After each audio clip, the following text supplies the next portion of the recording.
Hiya. Hiya. Thrand here. Eldgrim. And we're going back with our shield series. This we're going to talk about another idea. And this will work with smaller shields as well. I mean, a lot of people talk about the 2-foot rounds and smaller rounds. We have found some very small ones, but they're not very common early period. What I honestly think those were for, just to make a comment, is a lot of them are much thicker planking. They can be, because they'd be lighter. You know, it's like a buckler or something. It's a little bit bigger than a buckler. But I think those were possibly held on the back by people wielding spears, polearms, Dane axes. Because if you're carrying something like that, you don't want a shield like this. I mean, you could have this on your back, but if you had something much denser and a little bit smaller, it would give you perfect back coverage.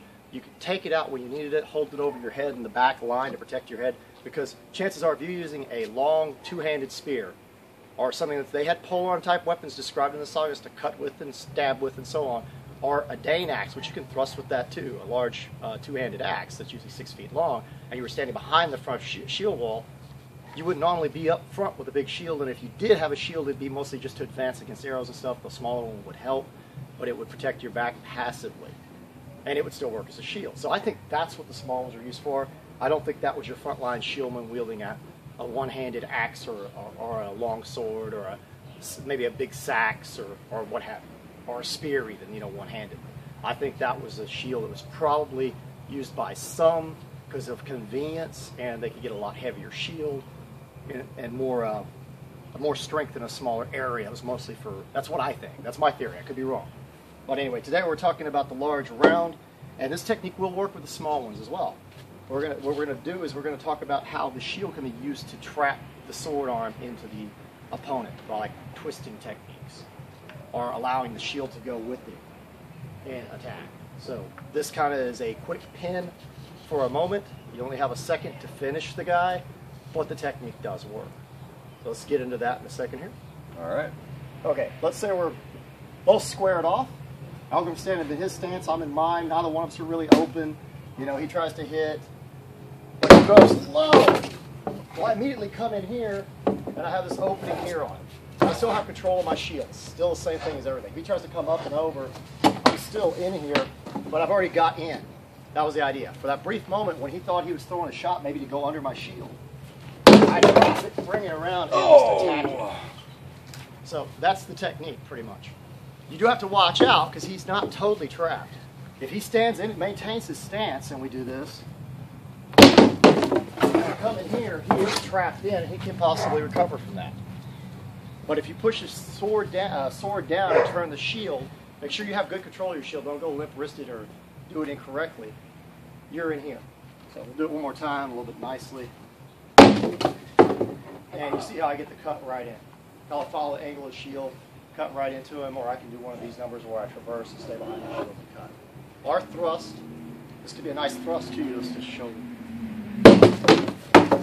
But it's kind of unexpected for him because he doesn't expect his sword to come up and under. I now have control of his arm and can press it as well. This is the same press as you'll see sometimes where you just do this intentionally to press on that side. But the difference is we're doing a roll to make sure he's not able to cut my leg and let the sword follow straight through. Go full speed. If you saw what that kind of looked like. He's ready for it, he's moving out of the way, but if it's unexpected, it's just a real quick. The sword's not going to hit your leg, you're using your shield to control the sword to cut. This can also be done at the top. If he comes in, I do the same type of thing. And I've got him in here. Either a thrust or a straight overhead hit, or the same type of cutting this way. Which I prefer this cutting. As long as you don't have your arm over it, it's a good cut. You put your arm out here, not so much because if he flails up or something, yeah, would not be good. But we'll see that one more time, a little bit faster.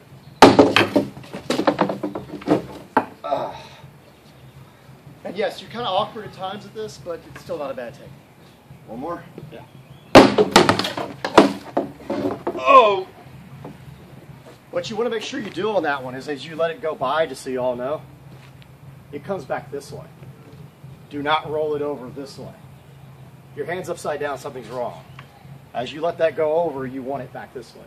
And there's a chance if you did have one of the later century nails that stick out, or a more conical or domes with the rimming around it, the niche, the sword's going to get caught under here easily, or when you push in and push down, it's more easy to get caught in there.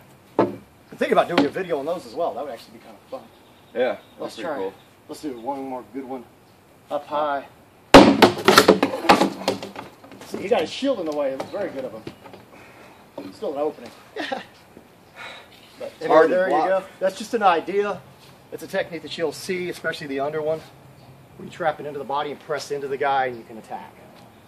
But this works. I've seen a lot of people do this with the small shields, reenacting with them and playing with them. It works really well. In heck, if you're not even engaged yet, let's show that like low. If you're not engaged yet, he reaches out to I can move it and come right in on it. I mean, that was me engaging, just ready for it. Just like, oh, you're going to do that? Well, okay, I'm going to do this. So it's not a bad technique. It works quite well. You can find yourself, if you don't control your shield properly, in a bad situation, though. If you let the shield just do what it wants to do and you end up in some position where you can't recover your shield and it's against your wrist, you don't want that. So if you do the top one, make sure when you go over, it ends up in this position. You want it in a position where you have control, which would be like this, not like this. But anyway, you want to try it out? It's actually fun. Yeah, I think you'll enjoy it. very well.